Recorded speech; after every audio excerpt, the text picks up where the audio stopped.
Bumper going for the lead though, so it must not be helping anything so far. We're going to be inside of Nelson Piquet Jr. Those two side by side as they work their way through 3 and 4. I think it's safe to say we have no team orders there among the Turner Motorsports trucks. None that Nelson's aware of, at least, because he's racing the championship leader really hard, pinning him down in the corners and trying to hold on to the lead. 15/1000th of a second separated the top two. Piquet Jr. was your race leader when they went across the stripe. Looks like Matt Crafton's going to pull in behind Piquet and try to push him by James Buescher. Now he's going to jump to the bottom and get behind Buescher. Piquet has the lead now. He's able to complete that pass. Take a look at the restart. Look at the 31 move up. Gets right on the back bumper of the 30. But you can also see Matt Crafton hits the back of James Buescher, and that bent that rear bumper cover and fender. But Phil, if you're going to have, you can watch the contact here, how things get bunched up. You saw Kligerman got in the back of the 33 of Cale Gale. Look at Matt Crafton running around the outside of Buescher now. How about Johnny Sauter? He's going to jump in behind Crafton to try to get by Buescher. Remember, Johnny won the race here back in June. Remember I told you James just hoping for a nice peaceful night, real calm race. Well, look at that right rear fender. If I'm going to have a fender bent and the right rear's bent out like that is, that could possibly create a little bit more downforce on the back and not be a terrible thing, but it also could change the balance of the truck, make the front end start to push up the hill because it's getting a little bit more downforce on the back. And we've seen James lose spot after spot. There goes Parker Kligerman to the bottom. And here comes the guy who's racing for a championship, Ty Dillon, with a lot of steam from behind. And you say the word steam, remember we were hearing reports from the 3 of Ty Dillon of potentially overheating, running upwards of 280, 290 degrees as far as water temperature. Sure, in the pit stop they had a chance to address that, maybe scrub that grill off a little bit. You can see Kligerman makes the pass easily on James Buescher, dropping James back to the 5th spot. It looks like Ty Dillon's looking to drop him out of the top 5. You know, James Buescher's sitting there saying, how did my race go so wrong here? And it may just be that slight contact where you can see that piece of quarter panel hanging out there. That could be enough to, as Michael said, to affect the balance, because these things are so sensitive. Right. The other, I mean, is it in your mind that maybe you did some damage to the front of the truck because he ran into his teammate on that restart? Thinking maybe the right front of that, the right front fender maybe got a little bent up. It doesn't look like it has any damage. No, I don't see that as being a problem, Rick, but that truck's going in the wrong direction. You can see the damage there to the right rear. You're thinking, well, that's not any big deal. But you have to understand how these guys get these trucks so balanced, so aerodynamically, as much pressure on the front as in the rear, and now his balance has been changed definitely, and you can see Ty Dillon just driving right up on him exiting the corner. After the restart, Ray, have they talked about the contact that was made and the handling go away from that truck? It's gone away, Rick, for sure. And keep in mind, before we came to the pits last time, Buescher had said that his truck was going way too free. So their last adjustments were to tighten him up. Now with the damage on the truck, it's really tight. He said it's plowing through 3 and 4. We're going to have to fix this thing or we're going to be in trouble. See, it was a combination of the adjustments they made because that truck was loose, and the fact that that piece of quarter panel poked out like that is probably giving it more rear downforce yet. Now they come up on Norm Benning running at the bottom of the racetrack. That puts Ty Dillon in another groove, and now he's worked to the inside. 1 and 2 in the point, battling for position on the racetrack. Remember, these guys got together back here in June, fighting for position. Got in the outside wall. Didn't work out so great for Buescher, did it? Joey Coulter coming into the mix now, and that One Main Financial 22 just behind these two. And look at how close they are, racing down the backstretch and into turn 3. Coulter's going to help his teammate, gave a little bit of draft there to Ty Dillon, got Ty around Buescher, and look at the battle for second. There's some more teammates racing together. Johnny got a little bit loose underneath Crafton there, it looked like. They get pretty close as they go through the quad oval and into turn number 1. Sauter on the bottom of the racetrack. Crafton giving him plenty of room as they work their way through 1 and 2 now. But not giving him that spot. He's racing him hard, trying to hold on to that second spot.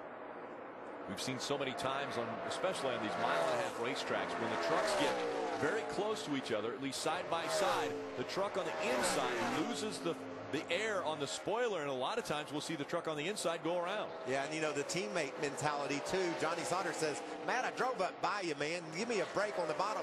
Matt wasn't giving him a break, and Johnny let him know he didn't like it. Gave him a bump in the door there coming down the front straightaway and completes that pass. Now Parker Kligerman will go to work on Crafton. 7 moving to the inside of that 88, trying to take the position away. Crafton has got the 3rd spot. Kligerman trying to take it away on the inside. We talked about the 2-tire strategy of Cale Gale. He started with the lead on this most recent restart, dropped all the way back outside the top 10, back to 14th spot. So he has 2 extra tires in his pit. I bet he wished he had them on his truck right now. For sure. Out in front, it's Nelson Piquet Jr. once again after winning the pole earlier today. Now he has a 1.4 second lead over Johnny Sauter. Matt Crafton, teammate to Sauter, running in the 3rd spot. A fellow Toyota driver, Parker Kligerman, in 4th, and Ty Dillon, your top 5. Then Joey Coulter, James Busher, Eric Almirola, Justin Lofton, top 9. Kyle Busch back in 10th. Now we see Busher trying to hang on to this spot as the 5 of Eric Almirola is going to take away a position from Busher. Ray. Getting worse, Rick. It's getting worse. He just came on and said, guys, I've got a huge vibration. The steering wheel is trying to shake right out of my hands. We've got a bigger problem than just a little bit of aero. Well, that could start putting a lot of pressure on that right front tire. We saw Ryan Blaney blow a right front tire earlier in the race. If he doesn't have his balance right, he's really abusing that right front tire. That could be where the vibration's coming from. And it also could be coming from Phil. He's racing for a championship. Exactly. He's going to feel every little vibration, every little problem with that truck. He's going to feel it. He doesn't really know what's going on with the right rear of his truck that could have changed the balance of his truck. And he's just trying to report to the team the problems he's having. Play the crew chief role. Do you bring him onto pit road when he has this vibration, or at least feels like he does? You got to leave that up to the driver. He knows what a loose wheel feels like. If that's what it feels like, we may need to come to pit road. Big point implications. James Busher struggling in Texas.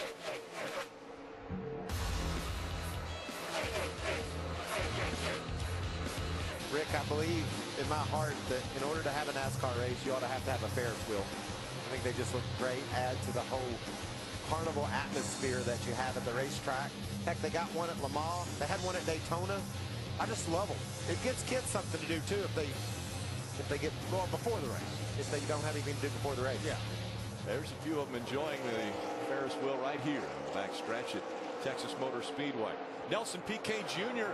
has a 4/10 of a second lead over Johnny Sauter. That is the gap between 1 and 2. And we saw Nelson Piquet Jr. get a little bit closer. Sauter's putting the pressure on. That's saw Piquet Jr. trying to turn up the pace, but I like this line that Johnny Sauter's found.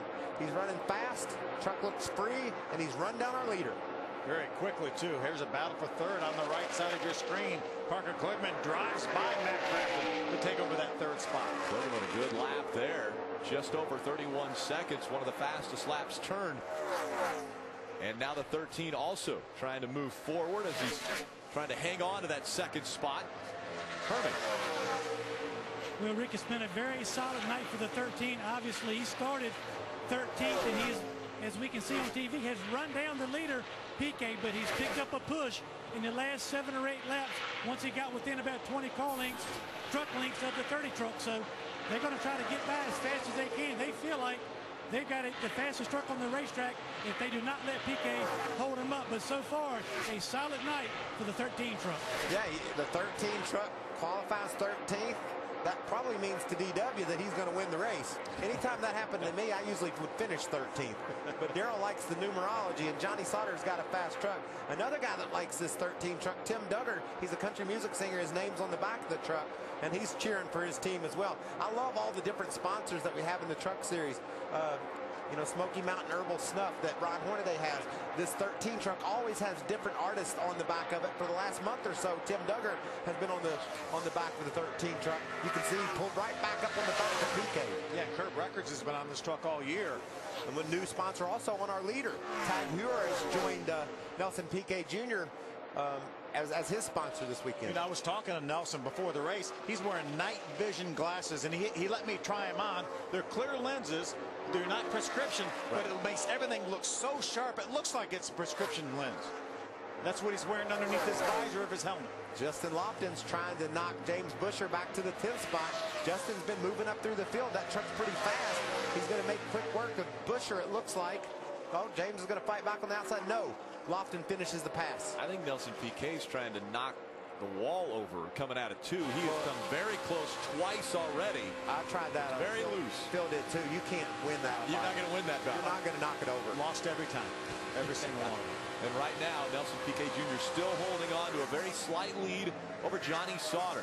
Just under 0.2 of a second. What about when we were on the 1.5 mile out of Kansas? What Nelson Piquet Jr. was able to do? Figured out how to make moves high on the racetrack and figured out how to make a pass in order to make things work out. And that's what Johnny Sauter is trying to do right now. And I like what Piquet does. He looks around. He tries to figure out where he can run that truck to hold the lead or to get the lead. Nelson Piquet Jr. Remember at Vegas, he set up Crafton, and then finally on the last lap made that pass work. He's a student of the racetrack. He understands what he needs to do, where he needs to put his truck to make moves. And right now his move is to hold off the 13 truck of Johnny Sauter. At Las Vegas, he tried that pass twice.